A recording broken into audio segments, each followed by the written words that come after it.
So today is about kind of taking time out to reflect on what we do and how we do it with our partners, and to listen to the beneficiaries of capacity building, our Black and Asian organisations across the country, to see what more we can do, if we can do it better. And it's so important that we've got quality providers providing services for young people, older people, disabled people, and so on and so forth. So needs-based funding is really important, but we want grants, contracts, and we want capacity building to be part of that package. So this is really timely in terms of coming together as a sector, trying to be in a space with funders, genuine shared space, shared power space, to talk about what the sector is feeling now, what is forecasted, what's coming up. The flux that we've experienced in the last few years really needs to be recognised and appreciated. The burnout, the intensity, the impact of Brexit and the cost of living, all these things are playing a significant role and impact on how we are operating. We heard from different speakers about the significance of capacity building, how it is important to work together, and what does capacity building mean?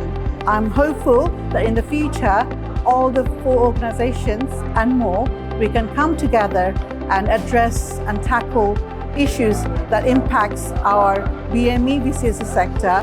It's the first time I've been to a conference of this kind where we're doing it in partnership, and I really congratulate ARE for getting all of this together, because we sometimes work in silos. We deliver our infrastructure, but it's really interesting to hear how other organisations do it and what they're thinking about, and we learn from that. It's been a really successful start for how we can understand the barriers to funding, the opportunities with funding, and new ways of working. So this for us is the first step in a new chapter of working together and building that bridge and dialogue with funders. It's really great to see the turnout and all of the people that have come from various community organisations and funders to hear what works, but crucially to input their thoughts about what works both today and for the future. Are we looking at how AI can influence capacity building?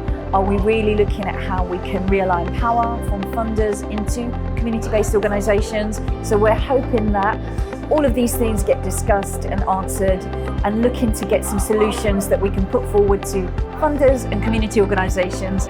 There's been lots of interesting dialogue and conversations and sharing of ideas, new and old.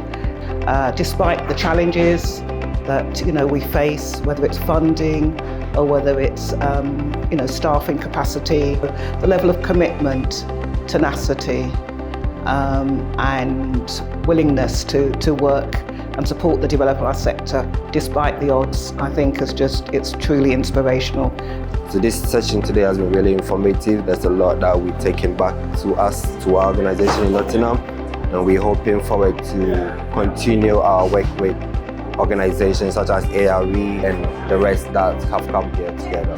We've learned quite a lot in a short space of time. The workshops have been very informative, and also we've been able to build up a lot of good networks, and hoping to continue this conversation across with other organisations across a variety of platforms, in person and online. It's been great here today, especially around the areas of capacity building, listening to what all organisations are feeling, what needs to be done for the next stages forward, taking forward some recommendations to funders, which are going to be very, very important for the whole sector in the next few years. Just want to say a big thank you to Action for Race Equality for hosting this conference. It's been excellent. What a wonderful day it's been. Great networking, great sessions. Can't wait for the next one.